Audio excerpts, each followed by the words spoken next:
Dan tiba saatnya kita akan memulai ibadah kita, ibadah kesucian pada pagi hari ini. Namun sebelumnya ibadah ini akan kita habiskan oleh Opsi Korupsi Jakarta, Bapak Mayor Pulo kepada kita sekalian.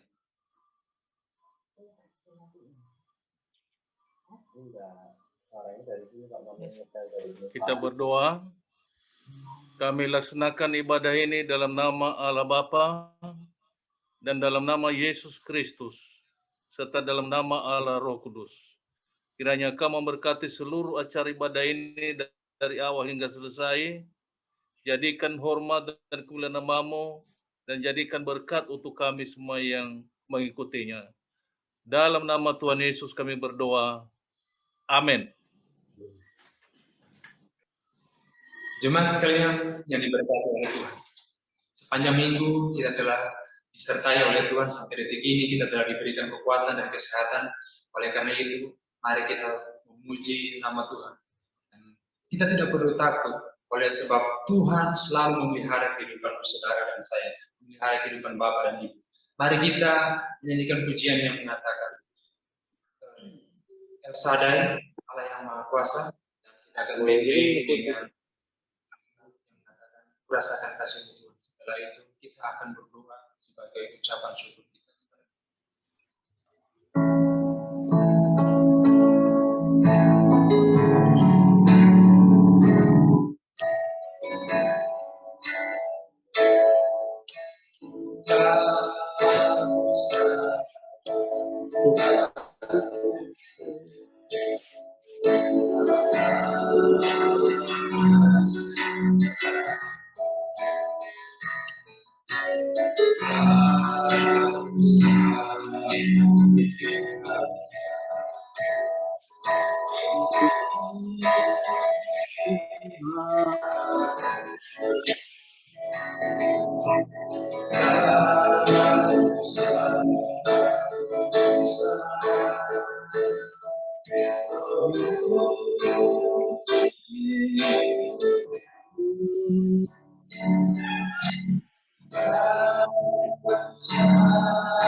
Tuhan.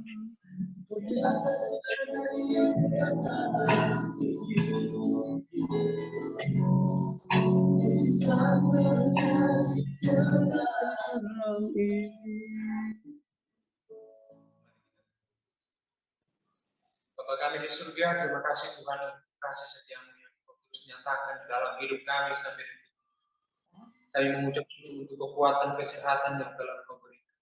Ya Bapa, terima kasih untuk perlindungan-Mu sepanjang minggu yang boleh berjalan sampai detik ini, tidak pernah berkesudahan dalam hidup kami.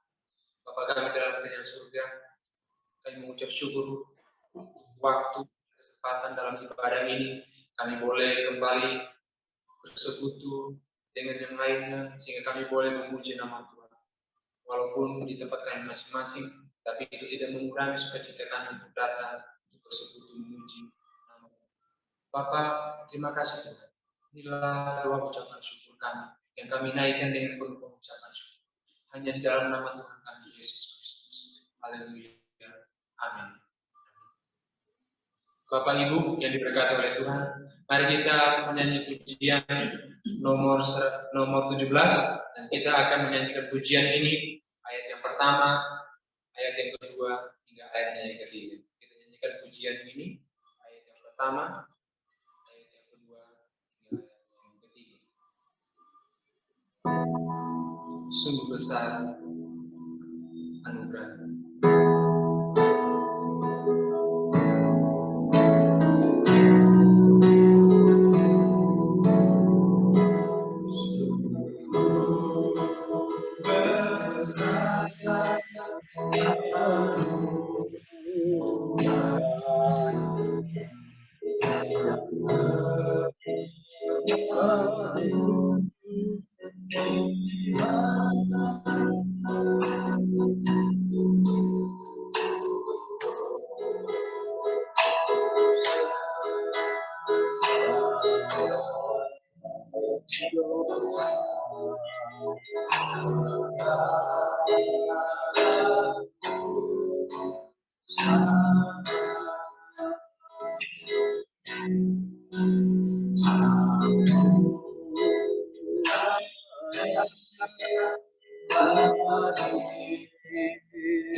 Jemaat-jemaat sekalian yang diberkati oleh Tuhan. Ini adalah saatnya bagi kita untuk mendengarkan bagian dari firman Tuhan yang akan disampaikan oleh kampanye bersama yang Poros Yogyakarta, Bapak Bibi, kepada kita sekalian. Namun sebelumnya, kita akan menyanyikan pujian yang pertama. Ku yakin satu.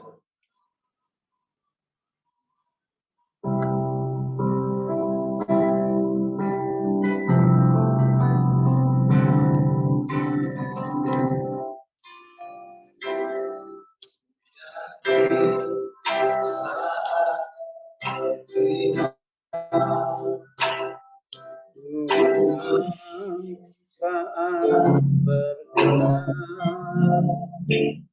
hidupku hanya dijatuhkan oleh kasih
Bapak, Ibu, Saudara sekalian yang dikasihi dan diberkati oleh Tuhan.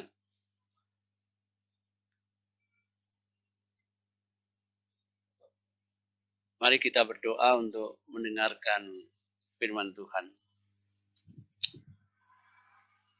Bapa kami di surga,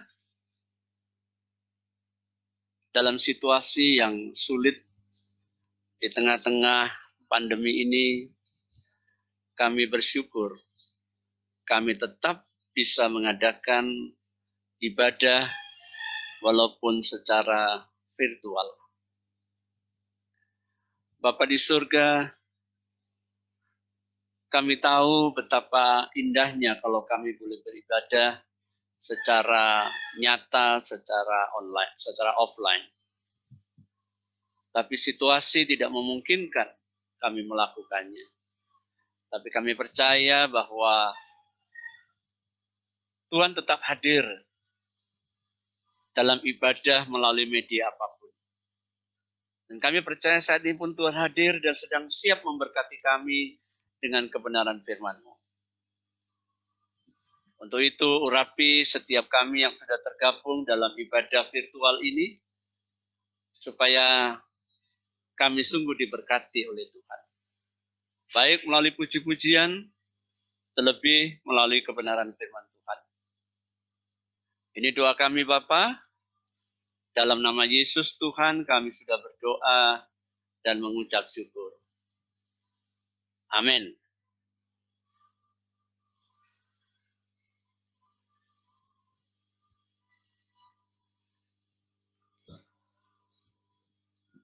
Bapak, Ibu, Saudara yang dikasihi dan diberkati oleh Tuhan, pagi ini saya akan mengambil satu topik atau tema renungan firman Tuhan, yaitu tentang bahagia di masa pandemi. Untuk itu mari kita membaca firman Tuhan yang terambil dari Matius 19 ayat 16 sampai dengan ayat yang ke-26. Matius 19 ayat 16 sampai dengan ayat yang ke-26. Saya bacakan dalam nama Yesus. Ada seorang datang kepada Yesus dan berkata, "Guru, perbuatan baik apakah yang harus kuperbuat untuk memperoleh hidup yang kekal?" Jawab Yesus, "Apakah sebabnya engkau bertanya kepadaku tentang apa yang baik? Hanya satu yang baik. Tapi jika engkau ingin masuk ke dalam hidup, turutilah segala perintah Allah." Kata orang itu kepadanya, "Perintah yang mana?" Kata Yesus, "Jangan membunuh, jangan berzina, jangan mencuri, jangan mengucapkan saksi dusta, hormatilah ayahmu dan ibumu, dan kasihlah sama manusia seperti dirimu sendiri." Kata orang muda itu kepadanya, "Semuanya itu telah kuturuti. Apalagi yang masih kurang?" Kata Yesus kepadanya, "Jikalau engkau hendak sempurna, pergilah, jualah segala milikmu dan berikanlah itu kepada orang-orang miskin. Maka engkau akan beroleh harta di surga. Kemudian datanglah kemari dan ikutlah aku."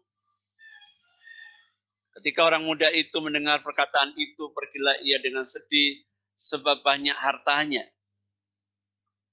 Yesus berkata kepada murid-muridnya, "Aku berkata kepadamu, sesungguhnya sukar sekali bagi seorang kaya untuk masuk ke dalam kerajaan surga. Sekali lagi aku berkata kepadamu, Lebih mudah seekor unta masuk melalui lubang jarum daripada seorang kaya masuk ke dalam kerajaan Allah. Ketika murid-murid mendengar itu, sangat gemparlah mereka dan berkata, jika demikian, siapakah yang dapat diselamatkan?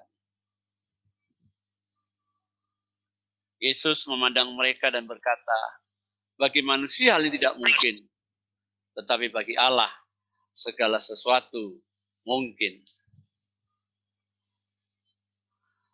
Bapak, Ibu, saudaraku yang diberkati oleh Tuhan, tema yang saya angkat adalah tentang bahagia di masa pandemi. Kalau saya bilang bahagia di masa pandemi bukan berarti bahwa pandemi terus saja ada ya, karena kita pasti bisa bahagia. Bukan demikian maksud saya. Bahagia di masa pandemi yang saya maksudkan adalah bahwa walaupun dalam situasi pandemi, kita masih memiliki pengharapan, kita masih bisa bersuka cita, kita masih bisa menikmati kebahagiaan bersama dengan Tuhan. Saudaraku, dalam masa pandemi ini, kita lihat saja ya, kenapa sampai ada pengetatan mikro mulai tanggal 3 Juli sampai dengan tanggal 20 Juli. Karena saat ini kemarin saya mencoba melihat data, pada waktu kemarin di Jogja ada 1.300 orang positif terpapar. Dan yang meninggal kurang lebih sekitar 36 orang di hari itu saja.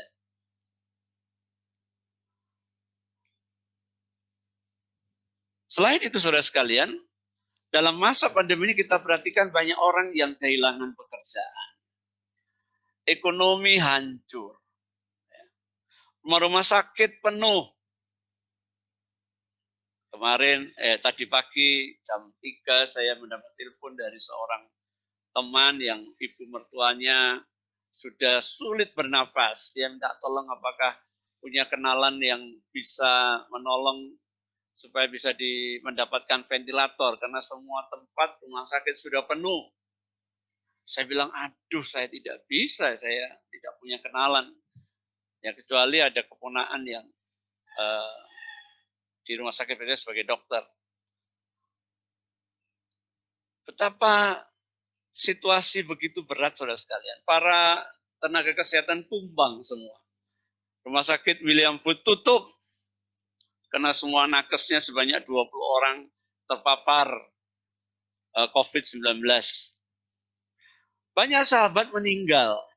Sahabat teman kecil saya, kalau saya hitung sudah hampir 5 orang.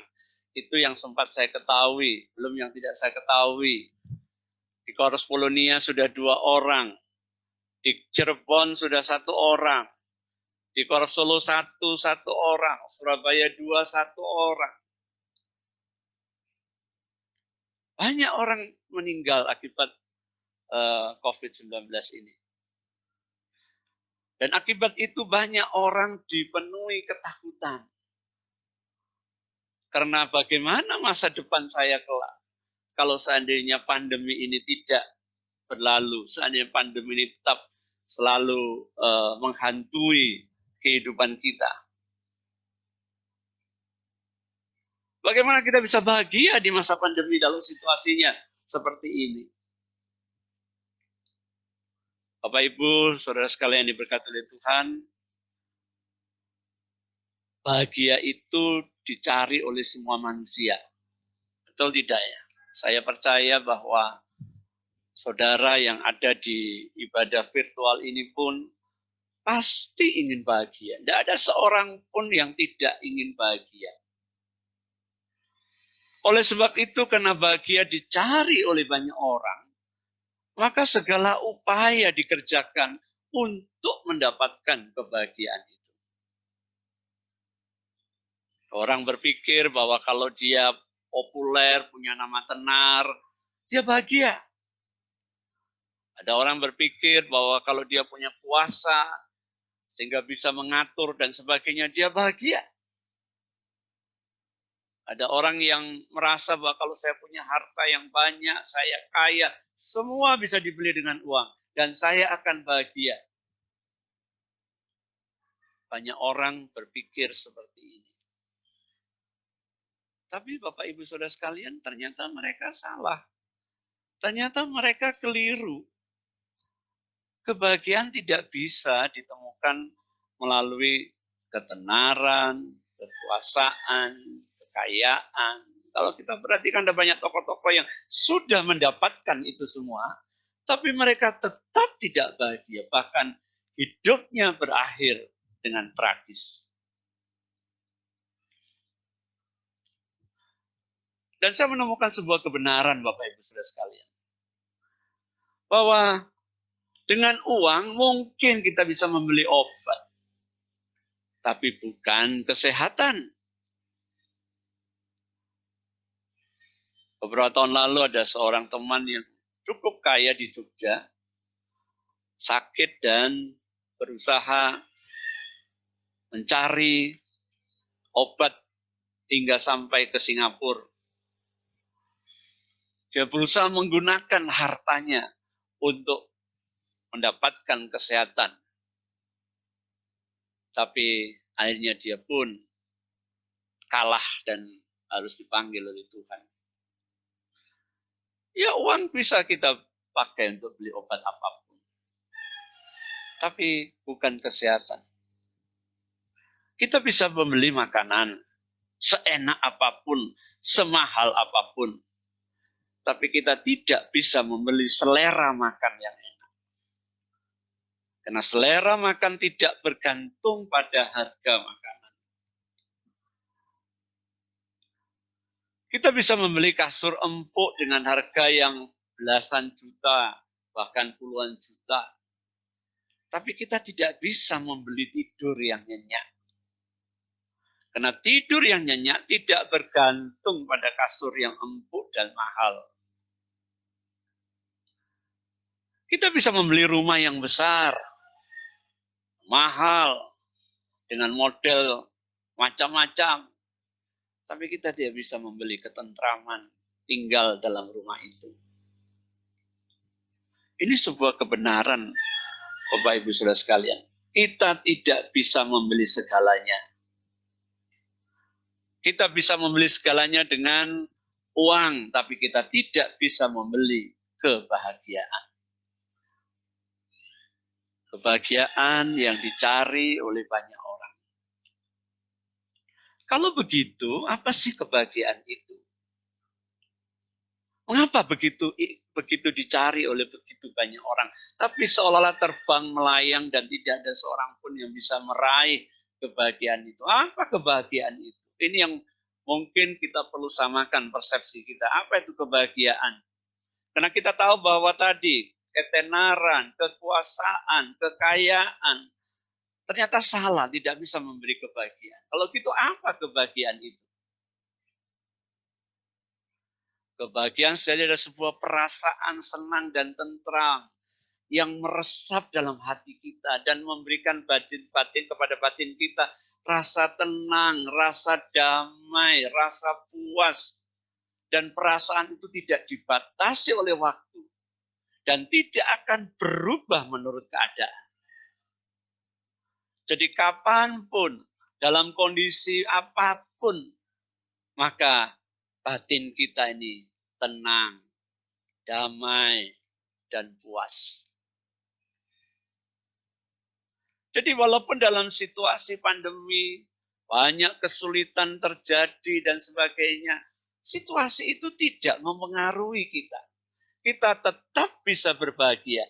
Karena kebahagiaan tidak bisa dibatasi oleh waktu dan tidak boleh berubah oleh karena keadaan. Jika kita seorang yang berbahagia, maka di tengah-tengah keadaan yang paling tidak menyenangkan dan sulit sekalipun, kita tetap bisa tersenyum. Kita bisa tersenyum pada waktu menghadapi kegagalan. Dan kita tetap bisa tertawa dalam kesusahan. Inilah kebahagiaan. Ya.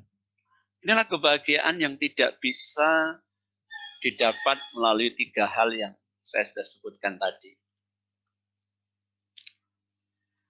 Kalau gitu, kalau kebahagiaan tidak bisa diraih dengan cara yang 3 tadi, dan kebahagiaan tidak dipengaruhi oleh kondisi apapun, dapatkah orang memiliki kondisi perasaan seperti itu? Firman Tuhan dalam Matius 5 ayat 3 mengatakan, berbahagialah orang yang miskin di hadapan Allah, karena merekalah yang mempunyai kerajaan. Sekali lagi, berbahagialah orang yang miskin di hadapan Allah, karena merekalah yang mempunyai kerajaan surga. Bapak Ibu Saudara sekalian yang diberkati oleh Tuhan Yesus, kata miskin dalam bahasa Yunani yang dipakai dalam Matius 5:3 ini berasal dari kata tokos. Tokos itu artinya miskin harta, miskin pengaruh, miskin posisi, miskin kehormatan. Kalau begitu apakah hanya orang miskin saja yang bisa hidup bahagia karena mereka memenuhi semua unsur tadi? Kalau demikian apakah artinya Yesus pilih kasih hanya orang miskin yang bisa berbahagia, sementara orang yang punya semuanya tadi tidak miskin tadi lalu tidak bahagia? Mari kita lihat selanjutnya, Bapak Ibu Saudara sekalian. Tadi kita sudah membaca cerita tentang orang muda yang kaya. Orang muda ini walaupun kaya kelihatannya kurang berbahagia. Ya. Sehingga akhirnya dia perlu datang kepada Yesus. Orang muda ini belum menemukan kebahagiaan. Lalu dia bertanya kepada Yesus dan Yesus katakan, ya laksanakan tadi. Kasih sesamamu, hormati hari Sabat, hormati orang tuamu, ya, dan sebagainya, dan sebagainya.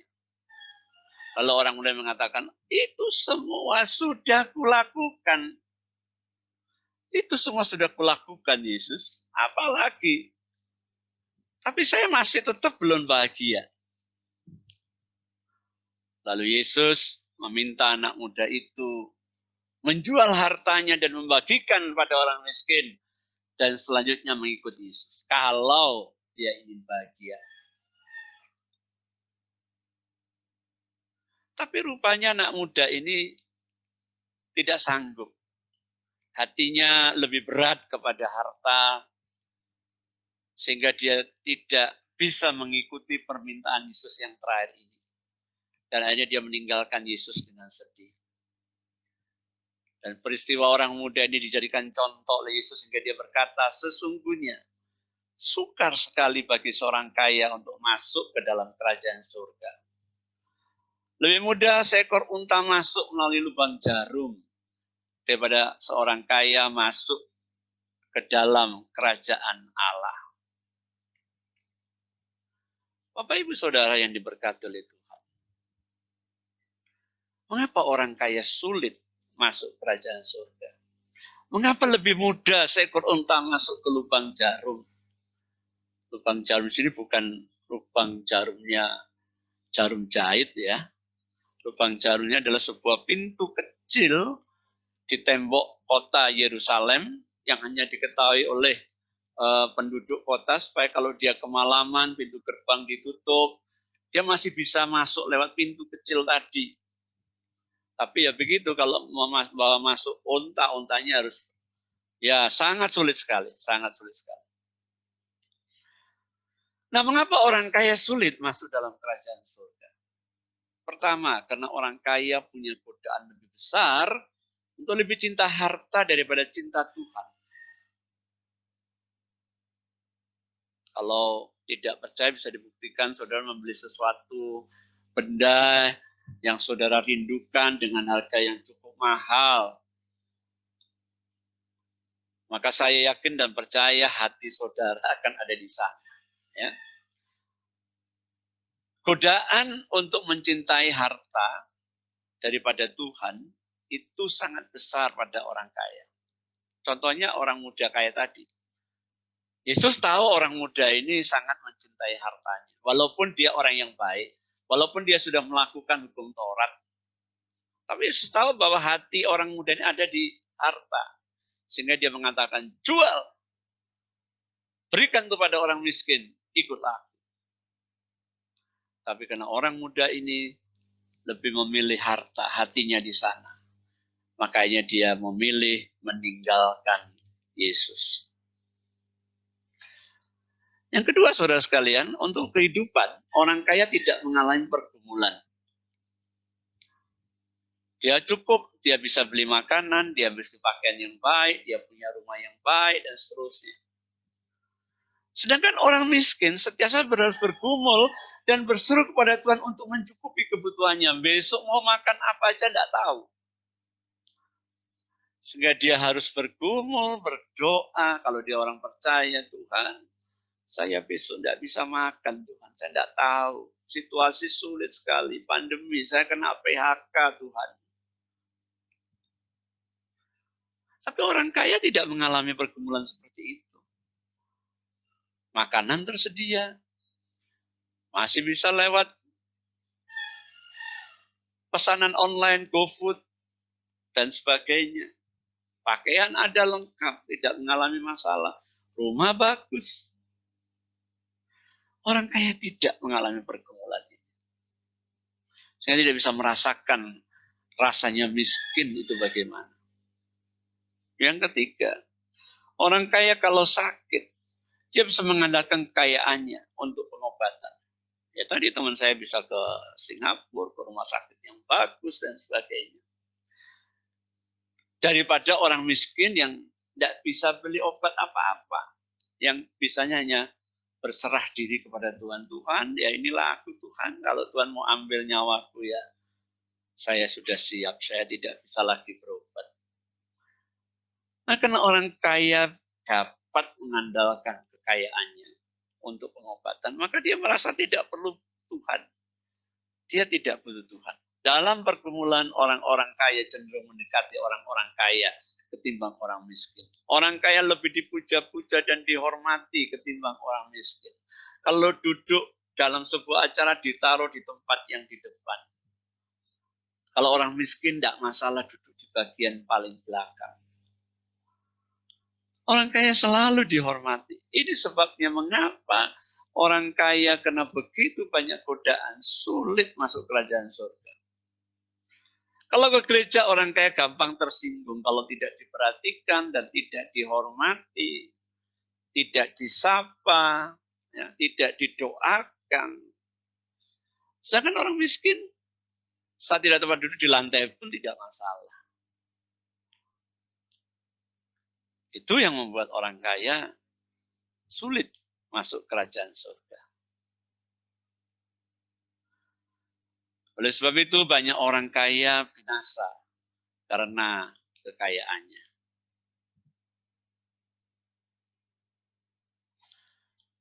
Dalam situasi yang sulit seperti ini, dalam situasi yang begitu berat seperti saat ini, tiba-tiba terdengarlah sebuah pernyataan yang diucapkan oleh Yesus yang begitu menyenangkan, begitu menyentuh perasaan kita.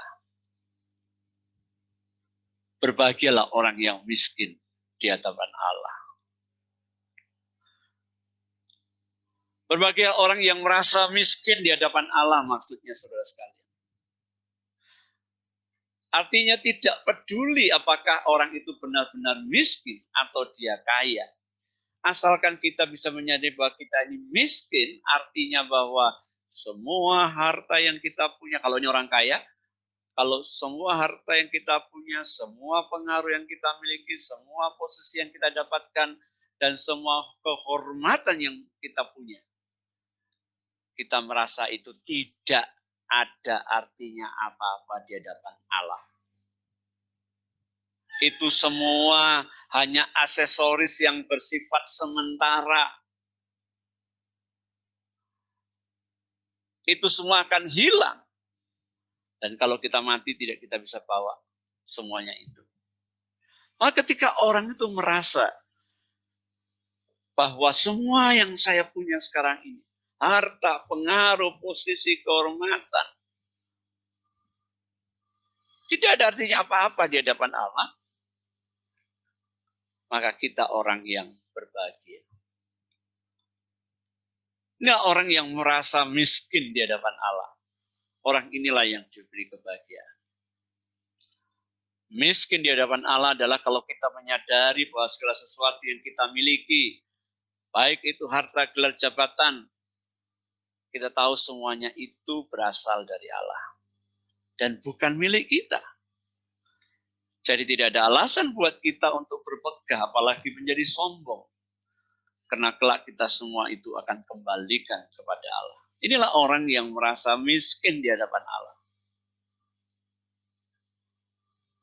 Pada waktu kita sadar bahwa semua posisi jabatan pengaruh bukan milik kita, dan yang kita miliki tidak ada apa-apa yang di hadapan Allah, maka kita tidak punya sesuatu untuk dikhawatirkan. Apa yang harus dikhawatirkan? Rumah saya yang bagus ini bukan punya saya hanya diminta meninggali. Kalau ini kena gempa hancur, ya sudah, tidak apa-apa. Oh, yang punya Allah. Saya punya mobil ini punya Allah. Saya hanya menikmati memakai. Kalau kelak diambil oleh karena sesuatu, ya sudah. Jadi orang-orang yang punya prinsip seperti ini tadi, maka dia tidak punya sesuatu untuk dikhawatirkan. Wong itu bukan punya saya kok. Itu punya Tuhan. Orang-orang juga tidak mudah tersinggung ketika orang tidak menghormati. Apa sih? Status, kekayaan, kehormatan. Kalau ada orang yang cuek tidak menghormati, dia juga tidak tersinggung saja. Karena dia tahu bahwa kehormatan yang dia punya, posisi yang dia punya, dan sebagainya, itu milik Tuhan. Bukan punya dia. Orang ini juga tidak mudah marah saat tidak diperlakukan sebagai seorang terhormat. Tidak menjadi sombong karena semua yang ada pada dalam dirinya. Inilah saudara sekalian. Orang-orang yang miskin di hadapan Allah. Dia tidak punya sesuatu yang dikhawatirkan. Dia tidak mudah tersinggung. Dia tidak mudah marah. Dan dia tidak sombong. Jika orang bisa seperti ini. Apalagi kalau tidak disebut bahwa orang ini berbahagia.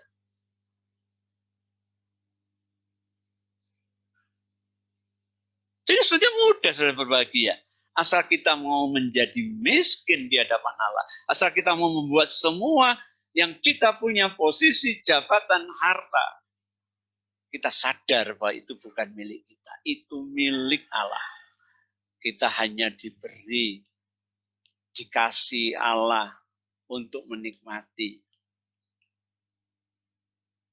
Ketika kita punya perasaan itu, kita adalah orang yang miskin di hadapan Allah. Ketika kita miskin di hadapan Allah, maka kita menjadi orang yang berbahagia.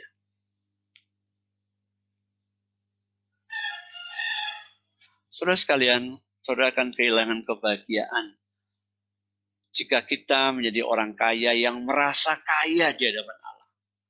Atau juga orang miskin yang merasa kaya di hadapan Allah. Jangan dikira orang miskin selalu miskin di hadapan Allah, saudara sekalian.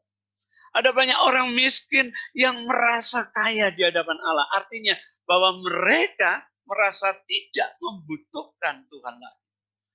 Orang-orang yang tidak membutuhkan Tuhan, orang yang merasa saya bisa mampu menyelesaikan sendiri, adalah orang-orang yang kaya di hadapan Allah.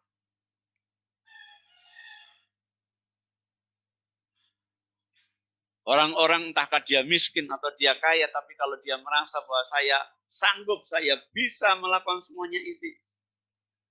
Saya tidak perlu Tuhan. Saya tidak butuh Tuhan. Ini adalah orang-orang yang kaya di hadapan Allah. Ketika saudara merasa kaya di hadapan Tuhan, entah saudara kaya atau miskin, ya, artinya saudara tidak lagi membutuhkan Tuhan. maka pada saat itu saudara kehilangan kebahagiaan saudara. Saat itu saudara menjadi tidak bahagia. Tapi kalau saudara merasa perlu Tuhan, tidak bisa hidup tanpa Tuhan. Semua yang saya punya milik Tuhan, bukan punya saya. Maka saudara akan mendapatkan kebahagiaan sejati tadi. Bapak Ibu Saudara yang diberkati Tuhan, di saat pandemi ini mari kita berserah penuh kepadanya. Mari kita miskin di hadapan Dia. Membutuhkan Tuhan. Pandemi mungkin telah membuat kita kehilangan pekerjaan. Semoga tidak ada yang di kelas di ibadah virtual ini yang kehilangan pekerjaan. Mungkin kita kehilangan teman dekat. Saya sudah kehilangan teman-teman dekat. Mungkin kita kehilangan sebagian kemampuan kita untuk hidup lebih baik. Mungkin juga kita terkena penyakit dan sebagainya yang masuk dalam tubuh kita. Tapi ingatlah, sesungguhnya semua itu adalah milik Tuhan. Jika Tuhan menghendaki, tidak menghendaki, maka kita pasti selamat melewati masa pandemi ini. Karena kita ini milik Tuhan. Ketenangan dan kepercayaan dalam perlindungannya ini membuat kita tidak khawatir apapun. Dan ini yang membuat kita bahagia di masa pandemi. Ini yang mau saya katakan dalam tema tadi. Bahwa kita tetap bisa berbahagia di masa pandemi. Selama kita bersandar pada Tuhan, kita bergantung pada Tuhan, kita penuh dengan ketenangan, kita penuh dengan kepercayaan dalam perlindungannya, sambil kita juga berusaha melindungi diri kita.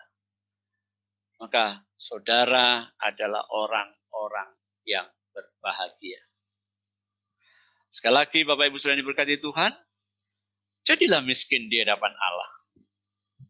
Apapun statusmu, maka engkau akan berbahagia walaupun dalam masa pandemi. Amin. Mari kita berdoa. Bapa kami di surga, terima kasih kami boleh mendengar firman Tuhan. Seringkali dalam kehidupan keseharian kami merasa kami mampu mengatur kehidupan kami. Kami merasa kami tidak memerlukan Tuhan. Kami merasa kaya di hadapan Tuhan.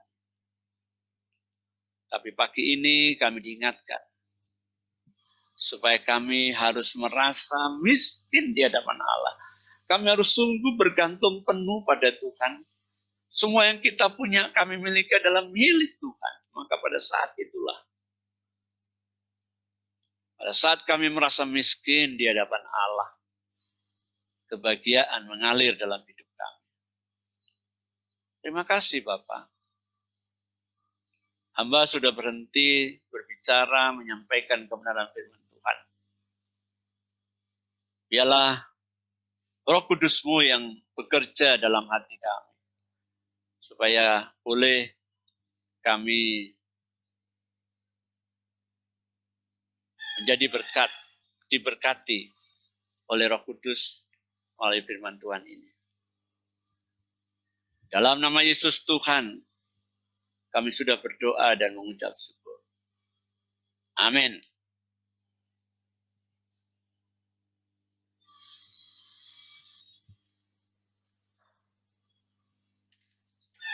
Bapak Ibu jemaat sekalian yang diberkati oleh Tuhan, kita telah mendengarkan firman Tuhan, dan pastinya kita telah diberkati oleh firman Tuhan. Kita dengarkan bersama-sama. Kita menyanyi pujian nomor 114 dalam buku nyanyian kita, ayat yang pertama, yang kedua, hingga ayat yang ketiga. Kamar mandi.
Baik, mari kita berdoa syafaat. Ya Tuhan Allah Bapa di surga, kami bersyukur karena pada hari ini kami dapat beribadah online secara virtual. Dan semua ini Tuhan yang memberikan waktu bagi kami beribadah dengan sangat baik pada pagi hari ini. Kami bersyukur karena kami dapat mendengar dan merenungkan firman Tuhan yang luar biasa, mengajak kami semua untuk bahagia di masa pandemi. Kiranya firman Allah yang telah kami dengar dan kami renungkan pada pagi ini bermanfaat bagi kami dalam menjalani hari demi hari mulai hari ini dan di masa yang akan datang, terlebih di masa pandemi ini. Kami berdoa syafaat saat ini untuk semua jemaat kami. Tuhan memberkati dimanapun berada dalam menjalani hari demi hari di masa pandemi ini. Banyak hal yang mencemaskan, terutama dalam penularan virus COVID-19. Banyak yang terpapar dan jumlah yang sangat banyak. Secara manusia Bapa, kami merasa cemas, merasa takut, dan kami hanya mengandalkan Tuhan saja dalam menjalani hari demi hari, mulai hari ini dan di masa yang akan datang. Kiranya Tuhan memberkati kami semua, Tuhan jaga, lindungi, pelihara kami, pagari kami dengan kuasa-Mu, sehingga kami aman di dalam pelindungan Tuhan. Kami khusus berdoa untuk jemaat kami yang jauh. Bapak Profesor Siagian dan Ibu, terima kasih hari ini kami boleh bergabung beribadah. Di tempat yang jauh kami berdoa, Tuhan memberkati Bapak Profesor dan Ibu. Beri sehat, beri kekuatan, dan berikan kebahagiaan seperti yang kami alami pada yang kami renungkan melalui firman Tuhan hari ini. Jemaat kami semuanya yang ada di Yogyakarta, Tuhan memberkati. Kiranya sehat dalam menjalani hari demi hari di masa yang akan datang. Amin. Kami berdoa khusus bagi jemaat-jemaat Balak Selamatan di berbagai tempat yang mengalami penularan pandemi. Di mana saja mereka berada, kami tidak sebutkan satu persatu. Ada yang berduka cita, ada yang sedang sedih karena terpapar COVID-19. Ada yang korban. Kami berdoa Tuhan berikan penghiburan sejati kepada mereka. Tuhan lawat yang sakit, sembuhkan mereka. Kiranya mereka dipulihkan oleh Tuhan sehingga kembali ke rumah dengan kesehatan yang Tuhan berikan kepada mereka. Mereka bersuka cita bersama dengan keluarga. Kami berdoa khusus untuk bangsa dan negara kami, pemerintah kami. Kiranya Tuhan memberkati program PPKM yang sudah dilaksanakan mulai hari ini, mulai hari kemarin. Kiranya semuanya bisa berjalan dengan baik. Kiranya apapun program protokol kesehatan juga Tuhan memberkati agar semuanya itu bisa memutus penularan COVID-19 yang semakin banyak jumlahnya kami lihat di hari-hari terakhir ini. Bapa dalam kerajaan surga, kami tidak bisa berbuat apa-apa, tapi kami hanya menyerahkan hidup kami kepada Tuhan. Hanya Tuhan yang kami andalkan dalam menjalani hari-hari yang akan datang. Karena di dalam nama Tuhan ada pertolongan, ada kesembuhan, ada keamanan, ada kebahagiaan. Dan kami akan alami itu dari Tuhan mulai hari ini dan di masa yang akan datang. Berikan waktu bagi kami untuk membaca dan merenungkan firman Tuhan. Untuk melakukan apa yang telah kami dengarkan dan kami renungkan pada hari ini. Kiranya semuanya itu membawa kami lebih dekat lagi kepada Tuhan. Lebih mengandalkan Tuhan dalam menjalani hari-hari yang akan datang. Dalam melakukan semua aktivitas kami. Banyak yang kekurangan di masa pandemi. Tidak bisa keluar rumah. Banyak yang diputus hubungan pekerjaan, PHK. Kami berdoa limpahkan mereka berkat. Berikan kecukupan. Limpahkan mereka berkat. Terima kasih Bapa di surga. Inilah doa kami. Yang kami panjatkan di dalam nama Tuhan kami Yesus Kristus. Tuhan dan Juru Selamat kami. Dan sekarang terimalah berkat dari Tuhan. Arahkanlah hati saudara kepada Tuhan dan terimalah berkat Tuhan. Memberkati dalam melindungi saudara. Tuhan menyinari saudara dengan wajahnya dan memberi saudara sukacita, kebahagiaan, berkat yang berlimpah. Dan Tuhan menghadapkan wajahnya kepada saudara dan memberi saudara damai sejahtera mulai hari ini dan di masa yang akan datang. Amin. Amin. Amin.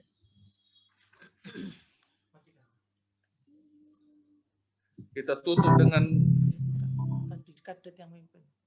Kita akan menutup dengan Kadet yang mimpin. lagu 2 ya.